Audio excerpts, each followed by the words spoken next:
aalis ang kaming member. But this is the truth of the matter. If we want revival, if we want the mighty outpouring of the Holy Spirit, mayroon po tayong 4 na bagay na gagawin. At sinabi po yan sa 2 Chronicles chapter 7 verse 14.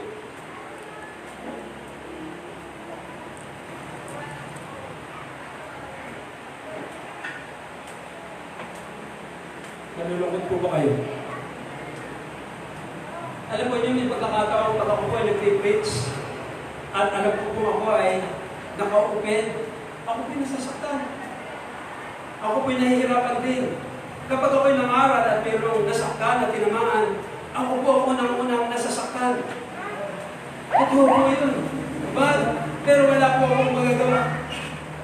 Kailangan ipangaral ko yung totoo. Kailangan ipangaral ko ang katotohanan. Hindi ito. If my people, 2 Chronicles chapter 7 verse 14 ba yan?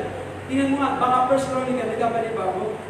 If my people, who called by my name, number 1, shall humble themselves, pray, seek my face, and turn away from their wicked ways, then I will hear from heaven and heal the land. Kung ang aking bayan na tinatawag ng Diyos sa aking pangalan, number 1, magpapakumbaba. Number 2, mananalangin. Number 3, hahanapin ang aking mukha. Iyon pala eh. And number 4, tatalikuran ang kanilang masamang lakad. And then I will hear from heaven and I will forgive their sin and will heal the land. Siguro ay sasabihin ninyo, ay sa mga unbeliever yan. No, sa kanya raw pong bayan. Kanino raw po sinasabi ito? Hindi po sa unbeliever. Kanino po ito sinasabi? Sa kanyang bayan. Sabihin mo sa umagang ito, ako'y bayan ng Diyos. Baka ang sasabihin ninyo, ay yan ay sa unbeliever. No. The Word of God is for the believer. Ang salita po ng Diyos ay para sa mga mananampalataya. Praise God. Kailangan kong ito pong mensahe. Alam po ninyo, the teaching of grace without repentance is dangerous. Mapangalan po yun. Ang ipakikita mo lamang ay yung grasya, pero kailangan ipakita mo rin yung repentance. Sapagkat ang makararanas ng grasya, yung pong apat na bagay. Humble themselves, pray, seek His face, and turn away from His wicked ways. Apat po. Magpapakumbaba, mananalangin, hahanapin ang kanyang mukha, tatalikuran ang kanilang masamang lakad, at kung magkagayoy, diringgin ko sa langit ang kanilang mga panalangin. At ito po revival. Do you want revival? Ito po. Dahil hindi po sinabing, if my people who call by my name will build big building. Hindi po. If my people who call by my name will memorize the whole Bible, no way. If my people knows the latest revelation, no. Ang liwanag. If my people who call by my name shall humble themselves. Do you want the mighty outpouring of the Holy Spirit? Kahit po tayo manalangin ng 24 na oras, kahit po tayo mag-ayuno ng 40 araw, hindi po yun ang sinasabi. Ang sinasabi po ito, if my people who called by my name, sabi mo, I am called by God. The church still needs cleansing. Ulitin ko po, the church still needs cleansing. Ang ang simbahan po sa kabuuan, ang modern church po sa ating panahon, nangangailangan pa rin ng paglilinis.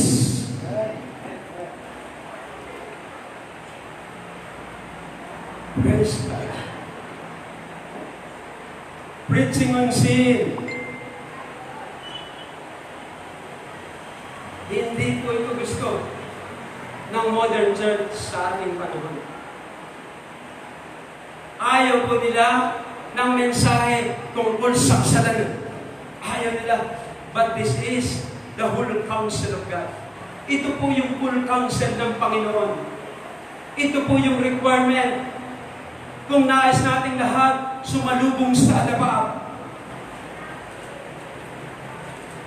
Gusto po ba ninyong sumalubong sa alabab?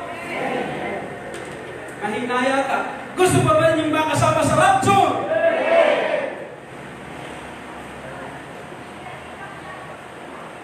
At ano po ang resulta?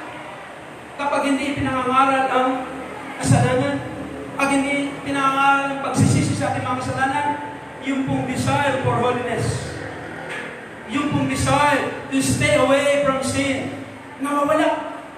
Nagkakaroon po ng tinatawag na compromise sa loob ng simbahan. In fact, yung pong paraan sa mundo, ipinapasok sa simbahan. At pumapayag po ang pastor or the membership sake para po ang kanyang membro'y tumami. Wala siyang pakialam. Kahit ang kanyang mga membro'y nasa kasalanan, okay lang. Basta kayo dumalo at kayo magbigay ng tithes and offering. Masaya din, pastor. At yan po'y totoo. Pero dito po, hindi po kaya ng konsensya ko. Gusto ko pong maging parehas. Sa aking sarili, kailangan ko ay ako mismo ang mag-practice nito. Ako mismo ang humiwalay sa paggawa ng kasalanan. Tanda natin, God hates sin. At hindi po yung maaaring magbago. But God loves the sinner. Isipin ninyo, kung ako rito, nangaral ako ng linggo, pero may hangover pala ako at ako lasing na gabi. Ano kaya mangyayari sa atin? Ano kaya ang gagawin ko sa inyo? Ang tapang-tapang kong mangaral, pero may kabit pala ako na 12. Hindi ko kakayanin yun. Isang alam mo. Nakakaya. Kanino sa inyo ba? Hindi ninyo yun alam. Ba't pipakalan sa inyo? Nakatago yun. Ang tawag po ron ay secret sin. Ay may nakakikita. May nakakikita. Pero sa tinatawag na secret sin, ikaw at ang Diyos lamang, darating ang araw, ipapahiya ka ng Diyos. Ipapahiya ka ng Diyos. At huwag dumating sa atin yung pagkakataon, tayo ilagay ng Diyos sa kahihiyan. Seryoso po kayo. Pasensya na po kayo. Pasensya na po kayo. Pero yun po yung nilalagay ng Diyos sa akin sa umagang ito. Humble themselves. Kasi gustong-gusto natin yung mighty outpouring of the Holy Spirit. Gustong-gusto natin yung mighty revival took place. Kaya pagka tayo nag-praise and worship, talaga naman. Pagka tayo tumadalangin, talaga naman. Pero mayroong inihintay ang Diyos sa atin. The church still needs cleansing and parting. Kailangan pa rin tayong purgahin. Ito lang ang siguro natin yun. Ang purga po ay ginagamit sa mga elementary para lumabas ang mga kitikiti at mga bula-bulati. So, umagang ito, gusto ko po kayong purgahin. Gusto ko pong purgahin ang aking sarili. Gusto ko pong maging bride. Anong bride? Hindi po harlot bride. Alam mo ba yung harlot bride? Alam mo ba yung harlot? Patotot.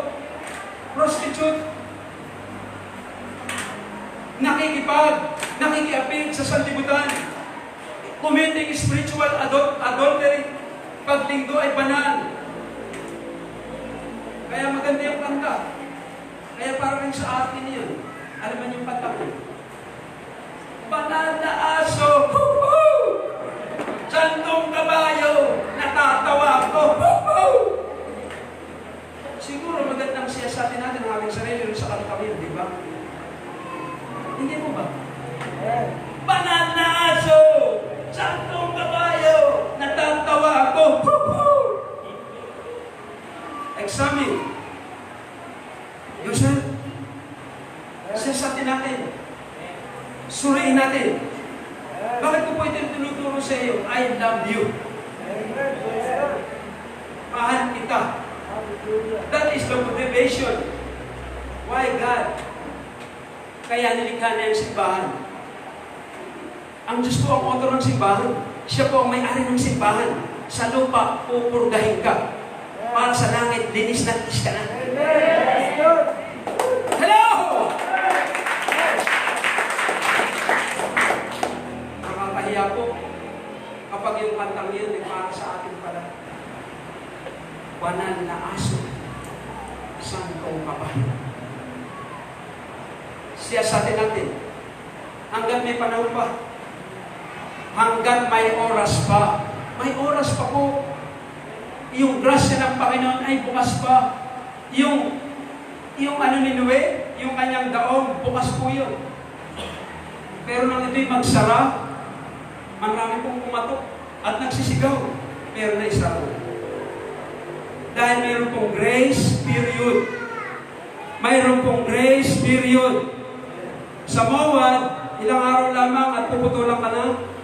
Sa Meralco, ilang araw lamang at puputulan ka na. May grace period. Pagbibigyan ka pa. Kaya kung ikaw ay naglalaro pa sa kasalanan, praise God, yung pong isang lalaki na pinagkalooban ng Diyos ng lakas, nakipaglaro sa kasalanan, nang inalis po sa kanya ang Espiritu ng Diyos, dinulog po ang kanyang mata, at siya ay itinali, at siya ay ginawang laruan ng kaaway ng Israel. Sino po yun? Ganun po ang bunga ng kasalanan. Ganun po ang bunga ng kasalanan. Mabubulag ka. Tatalian ka. Ang kasalanan, tumatali. Ang kasalanan, bumubulag. Kaya kahit pangaralan ka, mali yan! Bulag ka, bingi ka, galit ka pa. Kahit anong guidance counselor, kahit anong counseling, wala ka nang tatanggapin.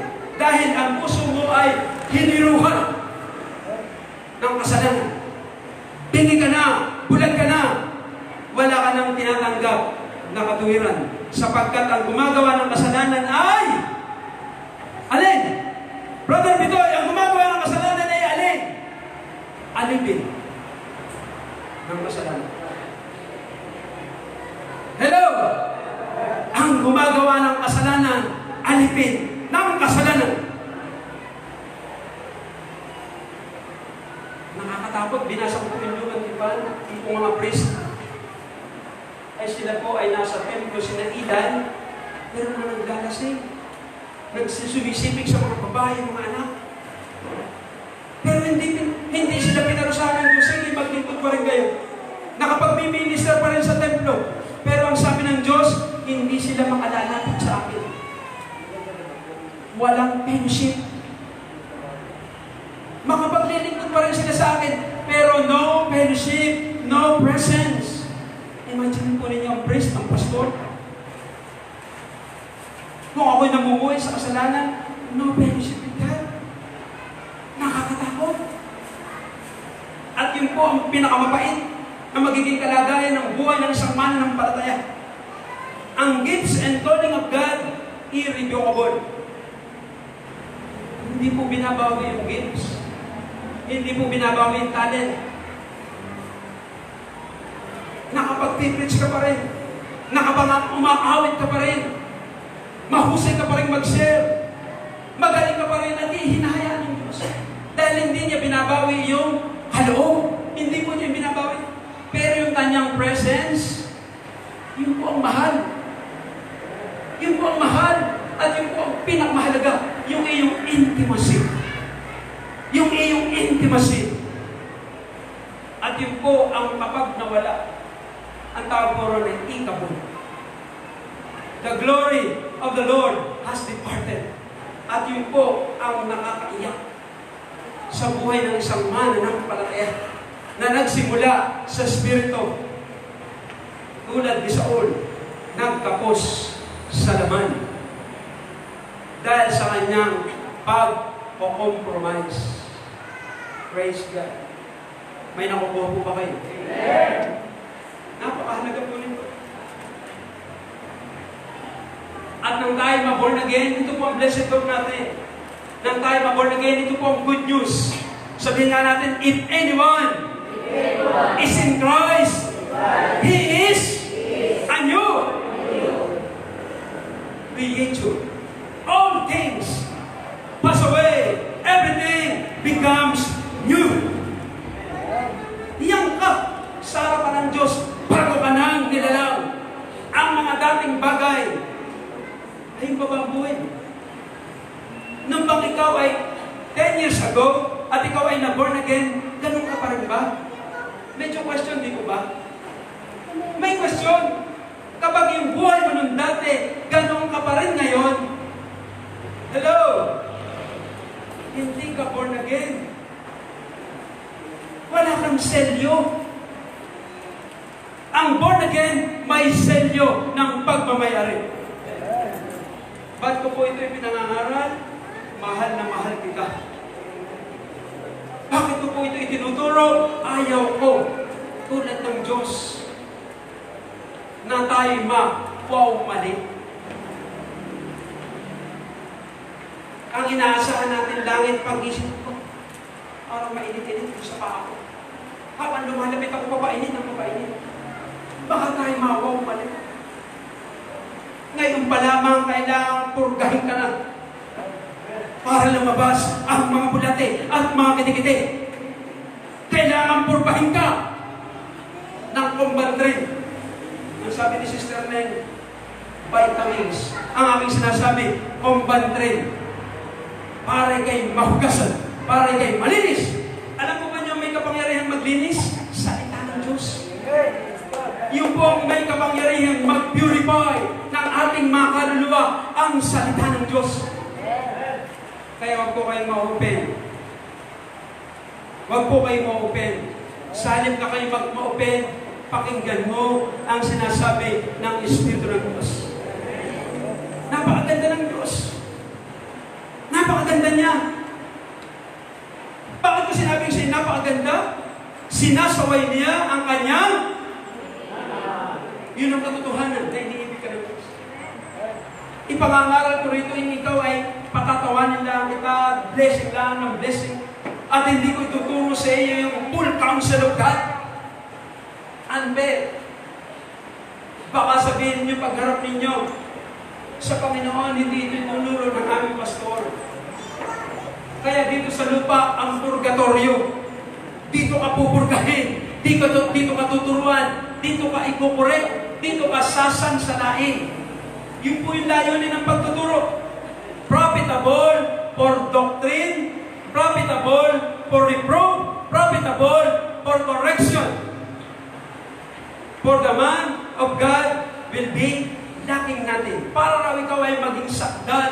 Para raw ikaw ay wala nang maging anumang kakulangan. Kaya pagharap mo sa Diyos, glorious and triumphant church. Maluwalhati at matagumpay na simbahan. Kaya, wag natin ikahiya na sabihin sa tao, I am willing to be changed. Ipakita natin sa tao na ako'y nagsimula ng tumalikod sa gawa ng sanlibutan. Huwag tayo matakot na ipakita natin na tayo hindi tagamundo. Tayo'y makalangit. Amen. Amen. Praise God. Kaya kung ikaw ay may kabit pa, tigilan mo na. Tigilan mo na yan. Wala yang gagawing mabuti sa iyo.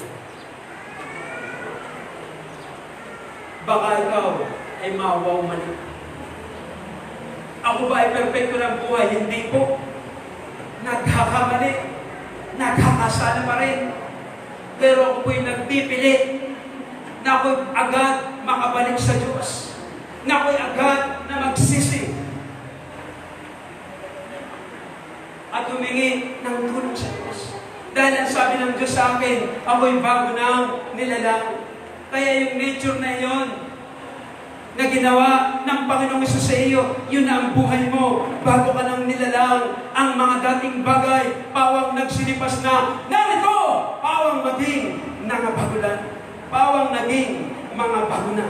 Everything becomes new. Bago ka na.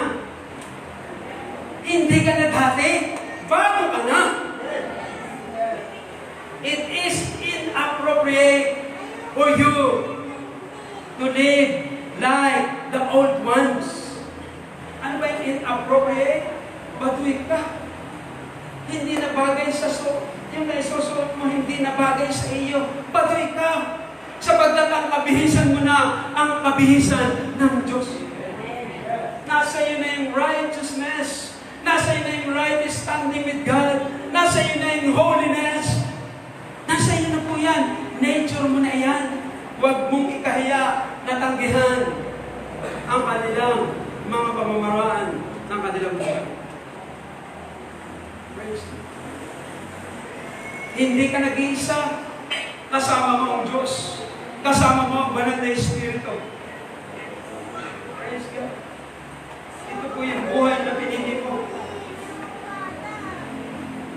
Hallelujah.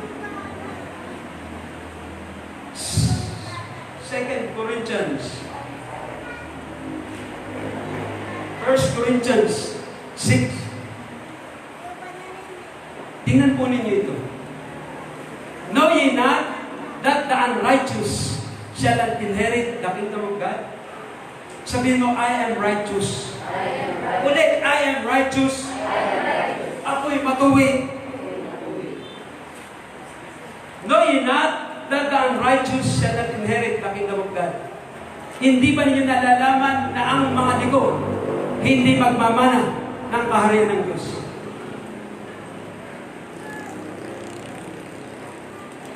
Be not deceived. Huwag kayong magpaloko. Huwag kayong magpalinglang. Neither fornicators. Ayan na. Nor idolaters, nor adulterers, nor effeminate, nor abusers of themselves with mankind. Verse 10. Ayun na po ang Tagalog niya. Nor thieves, magnanakaw. Covetous, maglalasing. Ay, tinatamaan siguro ko rito. Nor revilers, nor extortioners shall inherit the kingdom of God. Ayan, isa-isa na po sa atin. Verse 11. And such were some of you. Ano sabi niya sa mga tigdo-Korinto? At ganyan ang ilan sa inyo. Pero tingnan po ninyo ang konsuelo. But you are washed. Sabihin mo, I am washed. By the blood of the Lamb. Hinugasan ka na. Pinaging banal ka na. Pinatawad ka na. Acquitted ka na. Wala ka na sa sumpa. Hindi ka na makasalanan. Ikaw ay maka-Diyos. Maka-Diyos ka na. Hindi ka na makasalanan. Maka-Diyos ka na. Dahil hinugasan ka na. Dahil nililinis ka na. Inaring ganap ka na sa pangalan ng Panginoon at sa pamamagitan ng Espiritu ng Diyos. Ito na ikaw. Hindi ka na mga niya. Hindi ka na, ano ba sa Tagalog yung adulterer? Mapakiapi. Hello.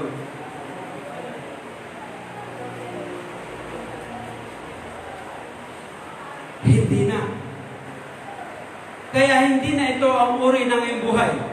At kapag ito pa rin ang ginagawa mo, di ba question ang iyong pagiging Christian? Di ba? Hindi ka na ganyan. Pinatawad ka na, hinugasan ka na, pinaging banal ka na, pinaging marapat ka na sa harapan ng Diyos. Ano ang ating pinag-uusapan? 4, humble yourselves, pray, seek His face, and turn from your wicked ways, and then I will hear from heaven and heal the land. May panahon pa po. May panahon pa po. Bakit ko po ito pinangangaral? The trumpet is sounding. Ang trumpeta po ng Diyos ay sinisimula ng hipan. Yung pong pakakak ng Diyos, hihipa na. Kaya itong mga digmaan yan ay prelude sa kanyang pagpapakita sa harap. Better be ready. Mag-pack up ka na. In fact, wala ka namang maibabagahe. Wala ka namang madadala. Wala kang madadala. Kahit singkonduling, hubad tayong lumabas. Hubad rin tayong babalik sa makapangyarihan sa lahat. Praise God. Hallelujah. Verse 18. For the preaching of the cross is to them that perish foolishness. Tingnan po ninyo. Ang pangaral po ng Ebanghelyo ay kamangmangan sa mga mapapahamak. Hindi po kayo mga mangmang. But unto us, we shall say, it is the power of God. Tingnan po ninyo. Ito po ang kapangyarihan ng Diyos. Ang pangangaral ng Ebanghelyo. This is the power of God to those who believe. The power of God to those who believe. Kapangyarihan ng Diyos sa maniniwala at sa sampalataya. I love you with all of my heart. That's why I am preaching today the full counsel of God. Mahal kita. Mahal ko ang ating kaluluwa. Mahalin natin ang ating kaluluwa. Praise God. Ephesians chapter 5.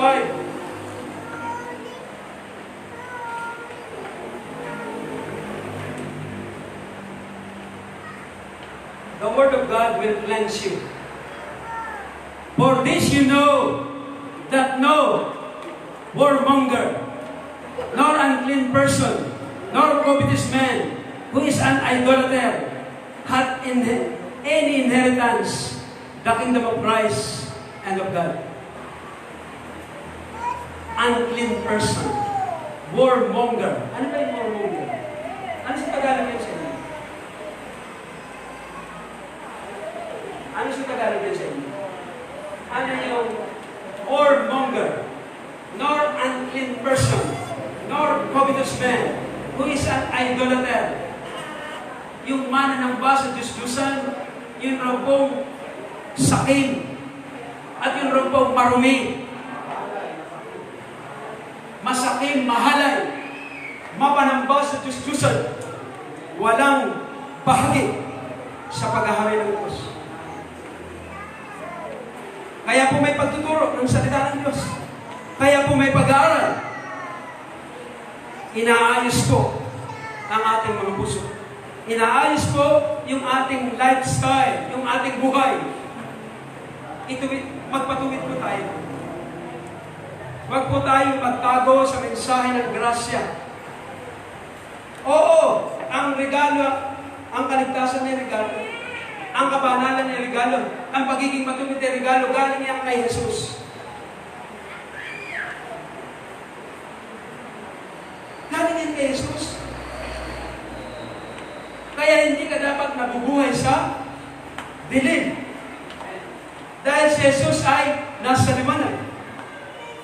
If you walk in the light, as He is in the light, 1 John chapter 1. If you walk in the light, where Jesus is the light, you have fellowship with one another. Praise God. Yung aking mga kabads, sabi po nila akong inaakit na sumama sa anong grupo, mayayaman po sila, wala po akong sinabi. Pero hindi po ako naaakit sa grupo. Hindi po ako naaakit sa grupo. Anong pakikipag-fellowship?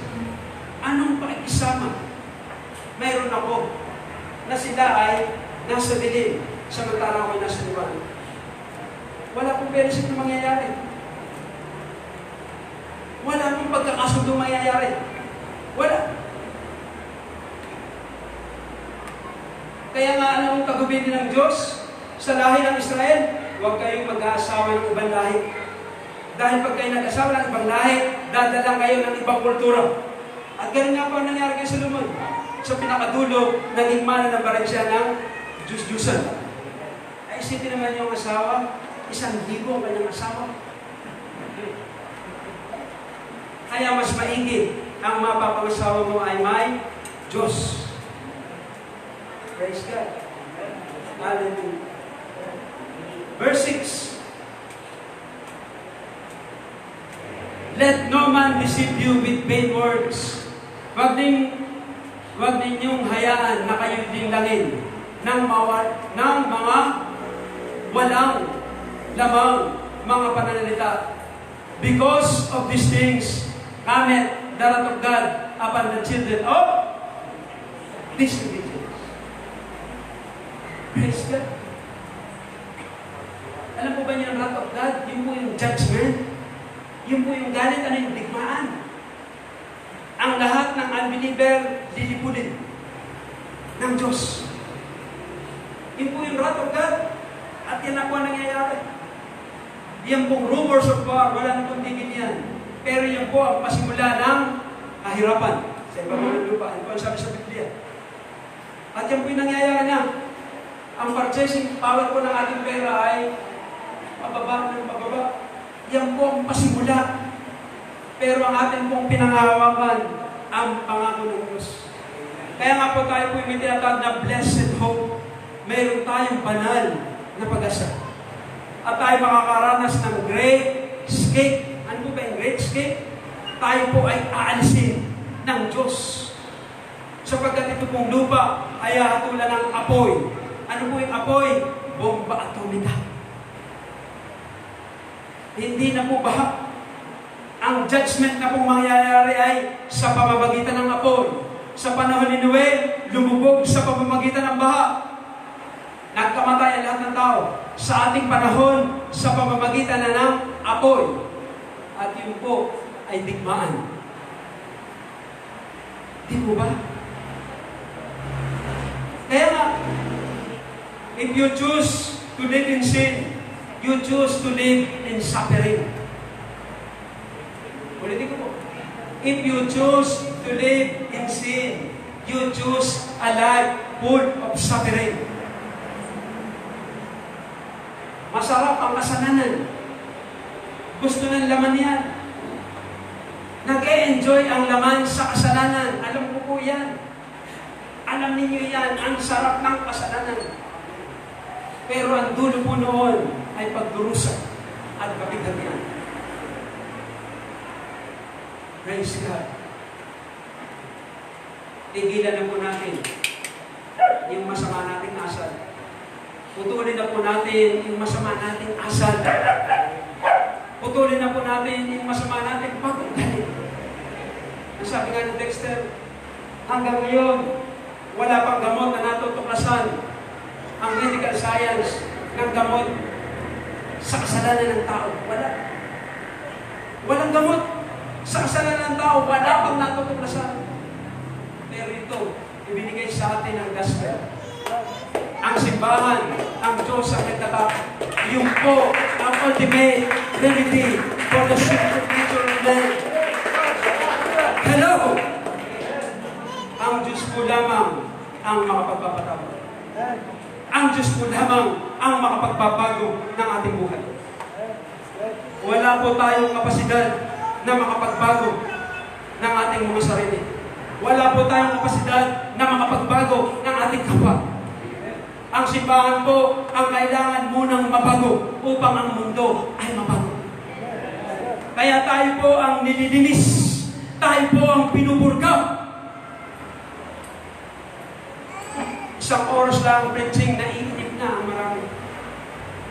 Samantalang ito ang purgatorio. Dito ka pinupurga. Para kay linisin. Para kay ayusin. Because the bride of Christ is not a harlot bride. Hindi po tayo harlot. Ano ba yung harlot? Prostitute. We are not prostitute. Committing adultery with the Lord. Huwag po tayong makipag-relasyon sa mundo. Change! Magbago kayo ng inyong pag-iisip. Mag-iba kayo.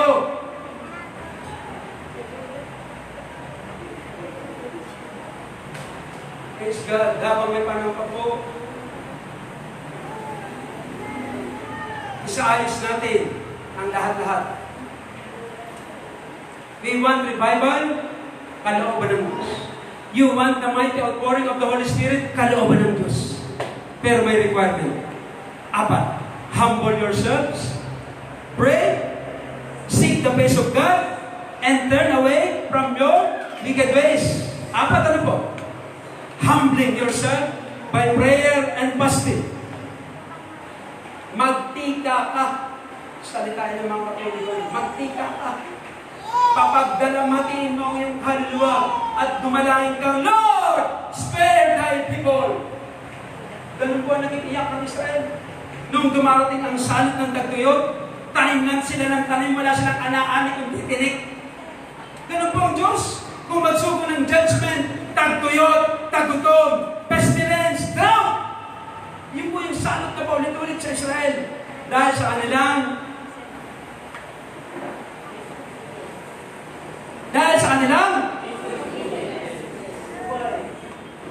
pagsuway.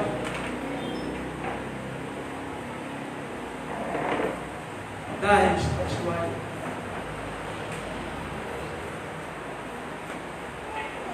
Hallelujah. Kung ang ating bayan, He is not talking about your neighbor. He is not talking about the person who is unchurched. No. Hindi po pinag-uusapan rito ang unbeliever. He is addressing His people. My people. If my people who called by my name. Tayo po ang tinatawagan. Hindi po ang kapitbahay mo na hinahatulan mo, paimpyerno ka! Hindi yung kapitbahay mo hinahatulan mo, mana ng bakas, Diyos-Diyosan. Hindi po sila ang tinutukoy. Ang tinutukoy po ang simbahan ng ating Panginoong Hesus. Tayo po ang tinutukoy. If you want revival, if you want the mighty outpouring of the Holy Ghost, the requirement is this. Humble yourselves. Pray. Seek the face of God and turn away from wicked ways, and then I will what? Open. Alam po ba niyo ang open heaven? Revival. When we say revival, open heaven. Kaya nga ito pong 7:14, ang tinutukoy po rito ay pagdalaw ng Diyos. Ang tinutukoy po rito ay ang Diyos bumaba sa ating kalagitnaan. Yun po ang revival. Palakpakan nga po natin ang Panginoon. Sige po, tumayo po tayo. Gamitin po natin itong nalalabing mga minuto. Mag-meditate po tayo. Sa inyong narinig na mensahe, sa aking narinig na mensahe, take it to heart. Take it to heart. Tanggapin mo ito sa puso. Para ba ikaw ay down? No. Ikaw ay pinupurga.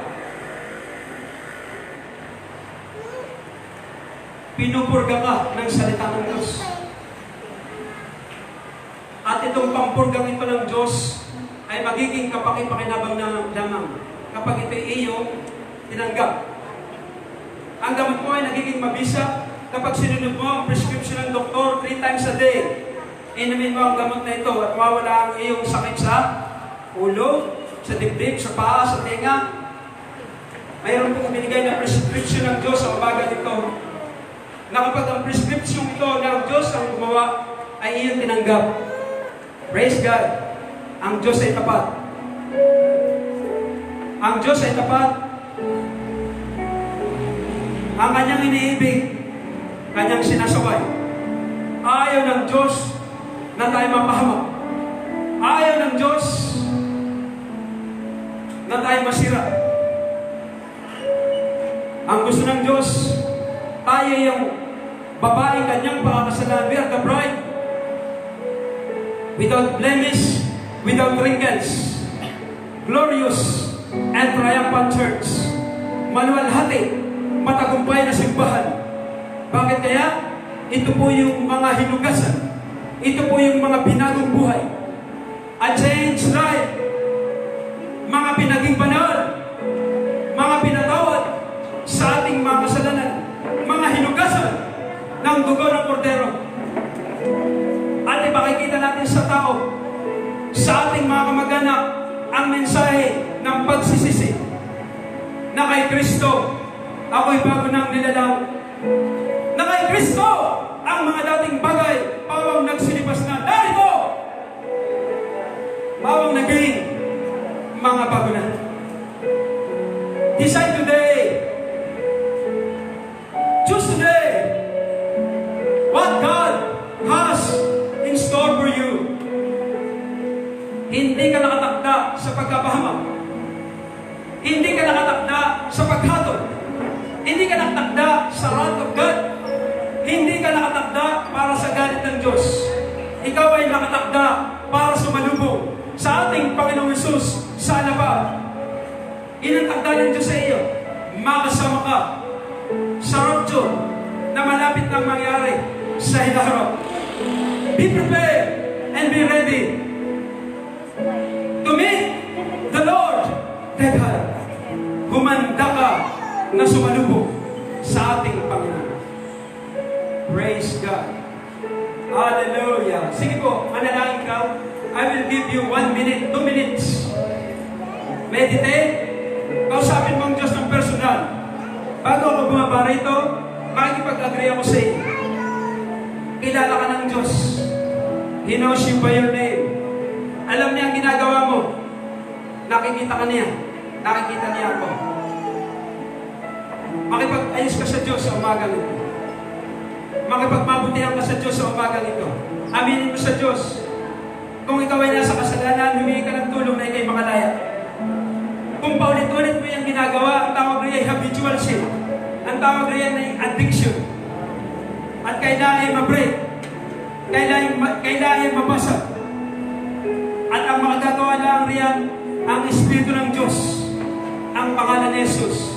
Because where the Spirit of the Lord is, there is liberty. Kung nasaan ang Espiritu ng Diyos, doon ay may kalayaan. Come on, talk to Him. Kausapin mo ang Diyos ng mataimtim. Kausapin mo ang banal na Espiritu ng mataimtim. Kausapin mo ang Panginoong Hesus ng mataimtim. I want to be set free. I want to be set free. I want to be set free. Sabihin mo sa Kanya, deliver me from the bondage of sin. Cleanse me with your blood. Ang atin pong generation ay adulterous generation. Yun po sabi ni Jesus sa Luke 9. Adulterous generation. Ano po yung adulterous generation? The son of disobedience. Masuwayin ang ating generasyon. Hindi kumikilala sa Diyos ang ating panahon. Pero inalis po tayo sa mundo. Hinango po tayo sa mundo. We are called and we are chosen. Tinawag niya tayo sa ating pangalan. Ikaw ay akin, ang sabi ng Diyos. Amin tayo. Awitin natin. Praise. Awitin po natin itong amin. Apo.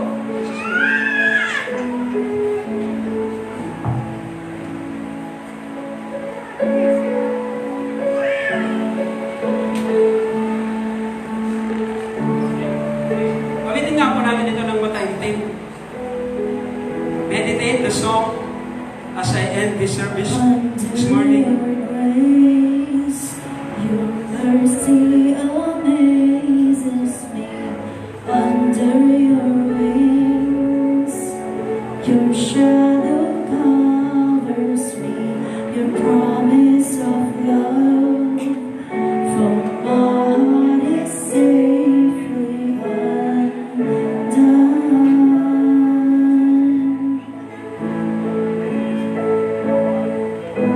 Speak to me, Lord. Your servant is the song this morning. listening over the noise. I hear you whispering, my hope has come, for my heart is safely undone. Sing, I found my fortress in you. I found my fortress in you, and my soul is anchored with you. My resting place is in your name. I found my fortress in you, and my soul is anchored with you. My resting place is in your name. For you are never far away, always reaching out to save my weakness, covered by your strength, and I am found forever safe. For you are never far away, always reaching out to save my weakness, covered by your strength, and I am found forever safe. Sing, I found my fortress in you, and my soul is anchored with you. My resting place is in your name. I found my fortress in you, and my soul is anchored with you. My resting place is in your name, forever safe.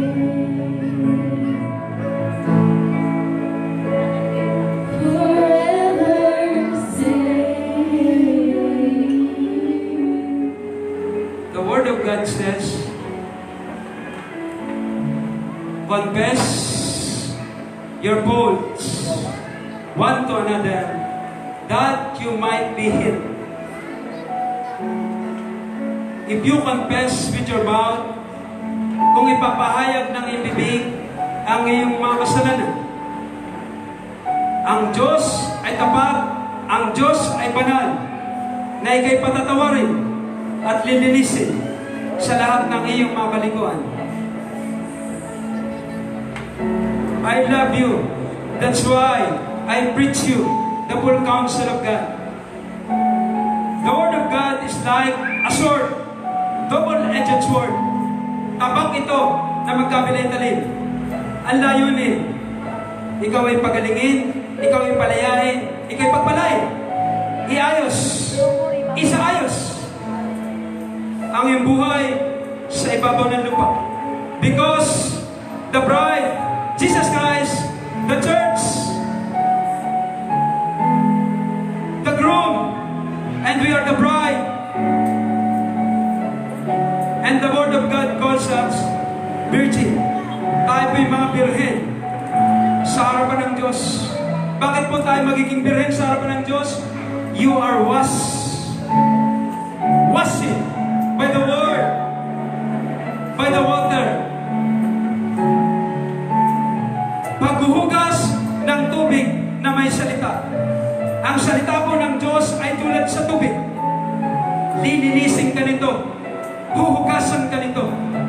Pakakapanalig ka ng salita ng Diyos. Praise God.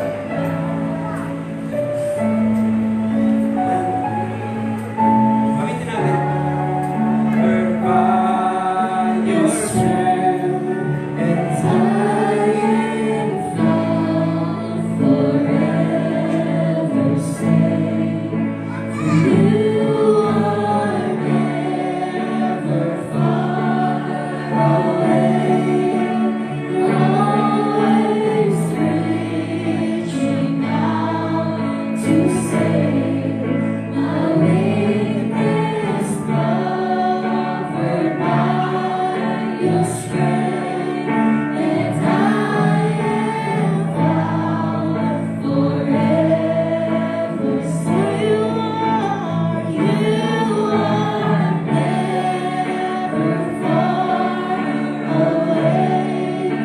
You're always reaching out to save my weakness, covered by your strength, and I am found forever safe.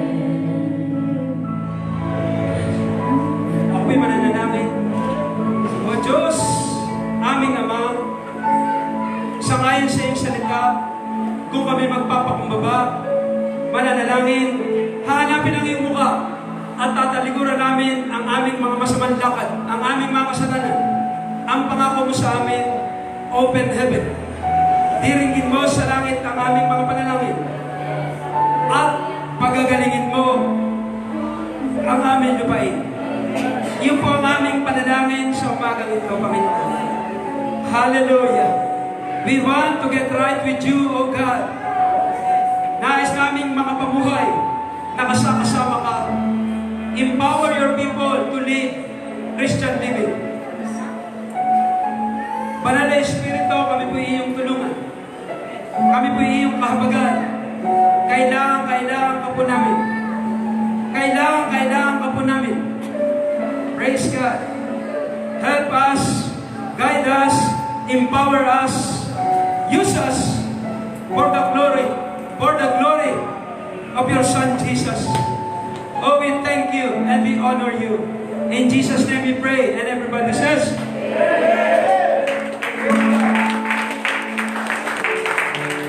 Tawagin ko po yung magpapabasbas. Praise God. Sige po. Kami po mananatan itong samahan ko nito. Ito pong bago. Anak po ito ni brother, sister Connie, ni brother Bitoy, sila pinagpakasal sa West. Hindi po ako kinumbida, pero okay lang. Masaya ako. Binabati ko kayo. Brother, Joel. Bibian. Talaga bang kayo ay nagmamahal? May termo na yan.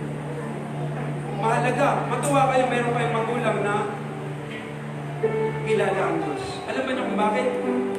Ang kasalang walang basbas. Alam po ba niyo ang kasal na nangyari sa Garden of Eden nagsimula? Ang Diyos mismo ang nagkasal. Kay Adan at kay Eva. Alam mo bang ikaw ay galing sa balakang ni Joel? Sa kanya ka galing na balakang. Ganun po ang ginawa ng Diyos. Ang sabi ng Diyos, it is not good for a man to be alone. Hindi mabuti sa lalaki ang nag-iisa. Kaya kung ikaw ay matandang binata, gusto ko sabihin sa iyo, hindi mabuti sa lalaki ang nag-iisa. Igagawa ko siya ng helpmate. Igagawa ko siya ng katulong.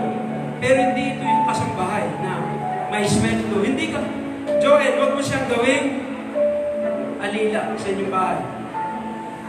Ang tungkulin mo, Joel, alin? Ibigin. Mahalin si Vivian. Yan ang tungkulin mo. Kailan? Mula nang kay ikasal hanggang sa managot ang iyong hininga, ang obligasyon mo, mahalin si Vivian. Wala kang, yun ang gagawin mo, yun ang role mo, mahalin. At dahil role mo, mahalin ang iyong asawa, ikaw ang unang-unang puprotekta sa iyong asawa. Kailangan igawa mo siya ng bahay. Kailangan meron kayong sariling kwarto.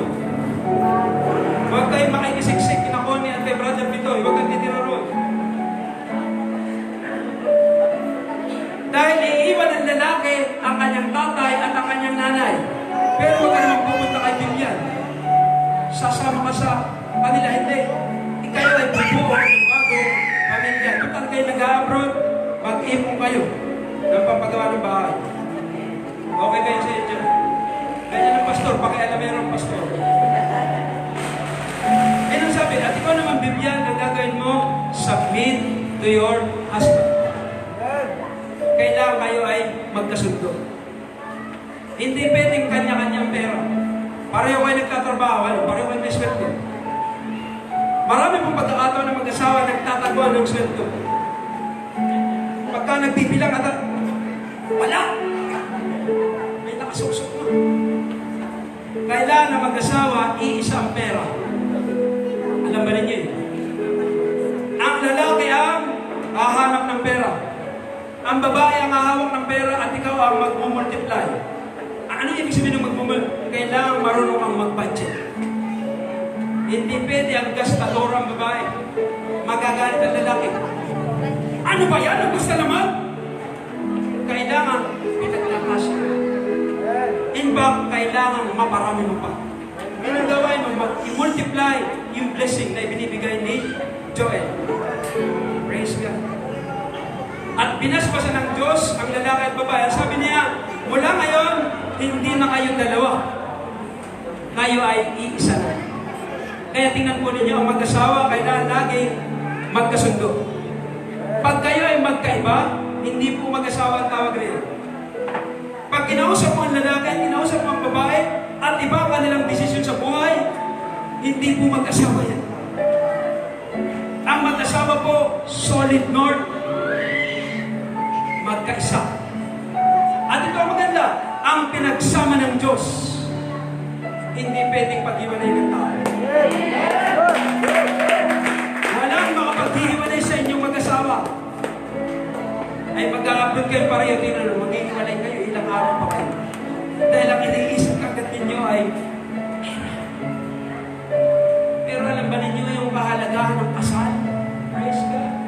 Naitulad po yan sa Diyos at sa Iglesia. Ang asawa ng simbahan, si Kristo. Ikaw ang ulo sa inyong pamilya. Kaya kailangan ikaw ay tanggapin mo si Jesus bilang Panginoon at tagapagligtas. Hindi magiging matibay ang inyong pagsasama kapag wala ang Diyos sa inyong palagitan. Kapag ang pundasyon ng inyong pag-aasawa ay savings account, hindi po matibay yan. Hindi po matatag yan. Kung inaakala ninyo ang secured life ay laksa-laksang salapi, hindi ko po sinasabing hindi kailangan. Kailangan! Pero ang pinakamahalaga sa pagsasama ng mag-asawa, ang Diyos nasa kanilang buhay. Mismo si Jesus ang nagsabi, apart from me, you are nothing. Marami pong mayaman, malungkot at bigo. Pero marami pong walang pera, masaya at nakangiti dahil kay Kristo. Praise God. Itasin niyo ang dalawang panalangin ito? Mula sa puso mo, ipahayag mo, sabihin mo, Heso Kristo, lumalapit ako sa iyo. Patawarin mo ako sa aking mga kasalanan. Sa oras na ito, tinatanggap kita bilang aking Panginoon at sariling tagapagligtas. Mula ngayon, ako'y anak ng Diyos. Ito po ang aking panalangin. In Jesus' name. Kaya, Joel and Vivian, mula ngayon, hindi na kayo dalawa. Alam po ba niyo ang conflict sa bahay ng mag-asawa? Dalawa sila. Kaya huwag kang magdidesisyong nag-iisa. Huwag kang magdidesisyong nag-iisa. Kailangan kayo ay nagkakasundo. Pag kayo naghiwalay at nagpunta yung isa sa Brunei at yung isa sa Afghanistan, matetest, masusuko. Pag magkaiba ang inyong sinasabi, guys, hindi po magiging matibay ang inyong pagsasama. Pero kung ang iyong sinasabi, yun rin ang kanyang sinasabi. At mangyayari mo lamang ngayon kapag ang Panginoon ay nasa inyong mga puso. Praise God. Hallelujah. Iunat ng kongregasyon ng kamay sa mag-asawang ito. Igawat natin yung masbas ng buong kongregasyon sa umaga nito. Praise God. Nakaunat ang aking kamay kay Joel at kay Vivian. Itinataas sa iyo sa panalangin at pinagtitibay ang pag-isang dibdib ng mag-asawang ito.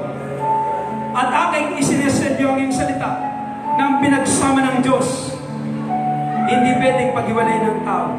Kaya ang kasal, isang beses lamang. Kaya ito'y pinag-iisipan ng 100 beses. At sa inyong desisyong ito, ino-honor ng Diyos. Ino-honor ng Diyos ang desisyon ng lalaki at babae na sila'y maging mag-asawa. Tanggapin ninyo ang basbas ng pagpapala. Ang habag, ang awa, ang biyaya, at pabor ng Diyos inyong maranasan. Sa inyong pagdedesisyon na kayo maging mag-asawa, mula ngayon, hindi na kayo dalawa, kayo iisa na. Ang inyong desisyon, pag-uusapan ninyo, at inyong ipapanalangin, at inyong pagkakasunduan, at iyon ang ino-honor ng Diyos. Pero kung kayo ay may kanya-kanyang desisyon, mahirap makagawa ang pagpapala ng Diyos sa inyong buhay. Babae, magpasakop ka sa lalaki. Lalaki, huwag kang mabait sa asawa. Ibigin mo, at mahalin mo, at ingatan mo, at bantayan mo. Mas malaking responsibilidad ng lalaki, ano po? Yung babae ay, yes, darling. Oo, I will agree. Oo, I will support. Oo, I will pray for it. Yun ang papel ng babae. Kaya sa umagang ito, ang Diyos na napakabuti na nakakikita ng inyong kasal sa umagang ito, iginagawad pang basbas as a minister of the gospel of the Lord Jesus Christ. Maranasan ninyo ang himala ng kasalan ito sa pangalan ng Diyos Ama, Diyos Anak, at Diyos Espiritu Santo. And everybody says, praise God! Tapos ng mga kasalan, mamarap po kayo sa kanila at matiin natin sila ng congratulations. Kasal na pa kayo.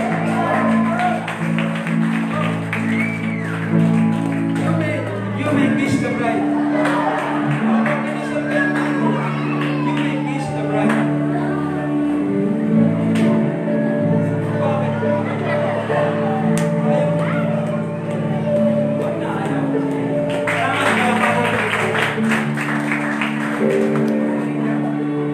Gawin po natin yung susunod na gawain.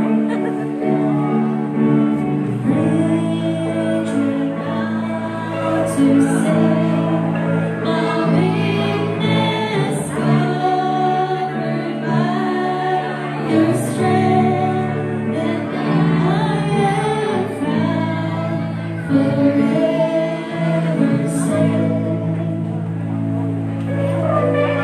Amen. Hallelujah. Pwerte na. Ito na ang aking mga kapatid. Sige po, gawin po natin ang lights and offering. Tayo nga ang mga lalaki na natamaan ng mensahe. Hallelujah. Salamat sa napakagandang salita ng Diyos. Napakabulit talaga ng Diyos. Pinagkakaroon niya namin ang pag-ibig niya sa mga lalaki at sa mga babae. Hallelujah.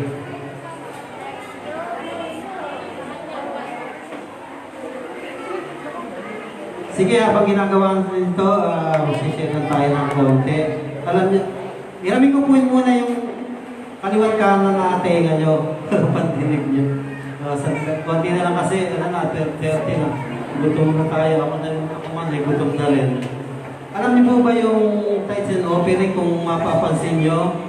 Sa Green Hills, maging dito nung last Sunday na mensahe, ang pagbibigay po ay nadaanan din halos lahat po ang kabuuan ng mensahe ay sa pagbibigay.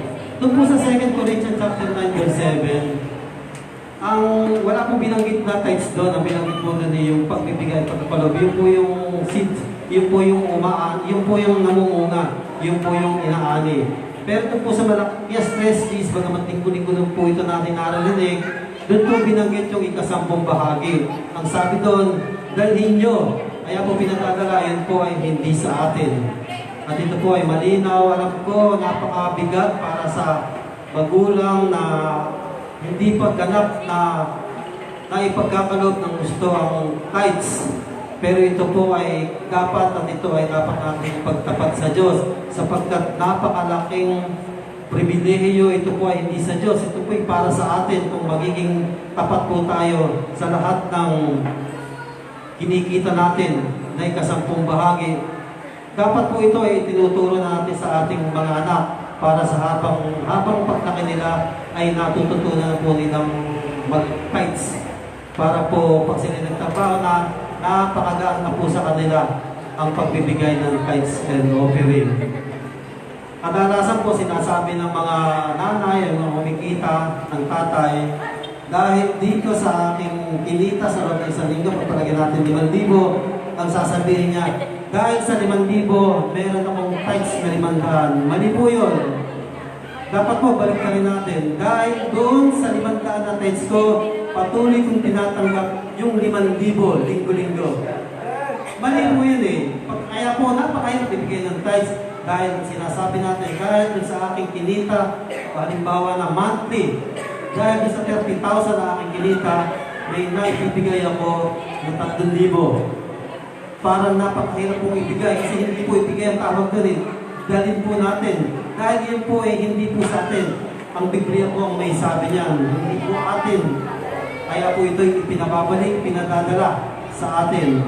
Kaya po, ang tawag po mo doon, ako po ay, pag po ako'y natin sa aking trabaho, lagi ko pong naaalala, kaya po binanggit ko ngayon, dahil doon sa 3,000, tumatanggap ako ng 30,000 monthly. At pag po ganun natin kaisipan, hindi po mawawala yung 3,000. Lagi pong dadating sa atin sapagkat inuuna po natin yung tithes, yun po ay 10 bahagi ng lahat ng ating kinikita. Dapat po ito'y maituro na natin sa ating mga anak.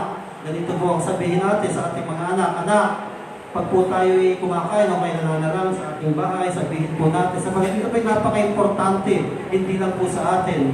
Bagamat tayo hirap na hirap ipagkaloob ito sapagkat ang diablo po ay nandyan. Alam ko, bawat isa sa atin may katabing diablo pag wala sa tithes and offering. Sapagkat may pumipigil po nito. Pinapakahirap ipagkaloob, bagamat ito po ay hindi atin. Ganito pa sabihin natin sa ating mga anak. Halimbawa, kayo kumakain, araw ng Sabado, sabihin po natin, anak, ito yung aking kinita sa loob ng isang linggo, 10,000. Ibukod natin na 1,000 rito, at doon sa mga tira 9,000, pag-usapan natin kung magkano yung ating ipagkakaloob, dahil yung ipagkakaloob natin na offering, yun po yung mamumunga. At tandaan po natin, pag wala po yung tithes at tayo nag-offering, wala pong kwenta yung offering, wala pong kabuluhan yun. Pag wala po yung tithes, sapagkat yung po yung seeds, wala pong magdidilig doon. Pag wala po ang tithes, at mahigpit natin ibigin sa ating mga anak na kahit ano ang mangyari, anak, wag na wag yung pakikialaman itong tithes, itong ikasampung bahagi na kinikita ko. Sapagkat ito ang pinanggagalingan nung 10,000 na pinag-uusapan natin ngayon. Hindi galing yung tithes dun sa 10,000, hindi galing yung 1,000 sa 10,000. Galing yung 10,000 dun sa 1,000 para po sa ating kaalaman. Para po napakadali natin ibigay yung tithes o ang tithes and offering. Yung pong offering yung pag hindi po natin binigay, hindi po tayo nagkakasala. Pero po kayo umasa na may aanihin tayo. Yung pong tithes, pag hindi po natin binigay, napakalaking pagkakasala sa pagkakado. Ang tawag ng Diyos, lagi ko po itong binabanggit, doon sa hindi nagbabalik ng tithes, ano po ang tawag ng Diyos doon? Bagamat ito po ay masakit, kailangan po malaman natin na ninanakawan natin ng Diyos sa ikasampung bahagi. Kailangan po tapatan na tayo. Sapagkat ito po ay para sa inyo, para sa akin. Ito po hindi para sa Diyos. Hindi po kailangan ng pera ng Diyos. Ang Diyos po ay napakayaman. Kaya nga lang, itinuturo ito po para sa atin. Para maging masagana ang buhay natin habang tayo ay narito pa sa lupa. Kaya muli ulitin ko, tagtaan po natin, yung pong ating tithes ang pinanggagalingan ng ating kabuuan sweldo. Kung ito po ay 1,000, salamat sa 1,000 ito, at ako ay may 9,000 linggo-linggo or buwan-buwan. Kaya po, ganito po ang ating ilagay lagi nating kaisipan sa ating puso o po sa isip. Ang isip po ay nadadaya po ng kaawayan. Pero ang puso po, kailanman ito po ay hindi madadaya ng kaaway. Sige po, magsitayo po tayo lahat at ating ipanalangin kung tapos na natin ang mag-tithes. O Diyos, salamat po Panginoon. Una, sa iyong mga salita, O Diyos, na nilagay mo sa puso at lumabas sa bibig ng iyong lingkod na si Pastor Rodel. Panginoon, nagpapasalamat po kami sa aming buhay, Panginoon, dahil makabilang kami, O Diyos, sa fellowship na ito, Panginoon, na pinangungunahan ni Bishop Rectorante, na unang tinawag mo at pinili mo, Panginoon, upang maglingkod sa iyo. At ngayon, Panginoon, sa pagkapili mo sa iyong lingkod na si Pastor Rodel, at Panginoon, narito kami, nananagana kami sa iyong mga salita, O Diyos. Hallelujah! Ura suka, labaya ka sikahanda. Ura papahandi, ura sika labakaya. Hallelujah! O Diyos, salamat Panginoon sa mga salita mo na inihinatid ng iyong lingkod na si Pastor Del. Panginoon, napakaganda, napakasarap sa aming puso, Panginoon, sa aming spiritual, Panginoon. Kaya narito, O Diyos, napakalaking pagpapasalamat dahil napakalaking pagpapala, O Diyos, sa aming tinanggap na ito ng mga salita mo na ibinigay mo sa iyong lingkod, Panginoon. Ang dalangin po, Panginoon, ito ay tumimo sa aming puso. Wala kaming hangad, lalo na wala kang hangad, Panginoon, kundi makita kami, Panginoon, na tunay kami ay yung mga anak sa pamamagitan, Panginoon, ng aming paglilingkod, pagkilos at paggawa, paglakad, Panginoon, pakikipag-usap, pagkatakbang, pakikipag-usap sa mga tao na kung sino man ang aming makahalubin, O Diyos. Makita kami, Panginoon, O Diyos, kami makita na kami ay may salita mo, O Diyos, na kinikilusan at nagagawa namin, Panginoon, ito ay dahil sa iyo. At sa banal na Espiritu, Panginoon, na lagi nasa amin upang magawa namin ng mga bagay na ninanais mo at kami ay makaranas ng kaluguran mo, O Diyos. Maraming salamat, Panginoon, sa araw na ito. Salamat sa mga nagpatotoo, sa mga umawit, Panginoon, at lalong higit sa ginamit mo, Panginoon, na maghayag ng iyong salita. Mapapurihan ka, Panginoon, mataas ka at mababa kami, Panginoon. Maraming salamat, pagpalain mo, O Diyos, ang ikasampung bahagi na to na ibinigay at dinala ng iyong mga anak na galing sa pagpapala na sa iyo rin magmula. Kaya, Panginoon, salamat. Dalangin ko ang kanilang mga hanap buhay, kanilang mga negosyo, Panginoon. Ito'y tuloy-tuloy na lumaganap at sumagana, Panginoon, hindi lang dito sa lugar ng Morong. Panginoon, maraming salamat po, Apa. Sobrang napakabuti mo sa aming mga buhay. Kaya salamat. Pinupuri kita at pinasasalamatan naman sa makapangyarihang pangalan ni Jesus. Amen! Hallelujah! Amen. Sige po, announcement lang po. January 19 na po sa Sunday. Ang ating pong opening prayer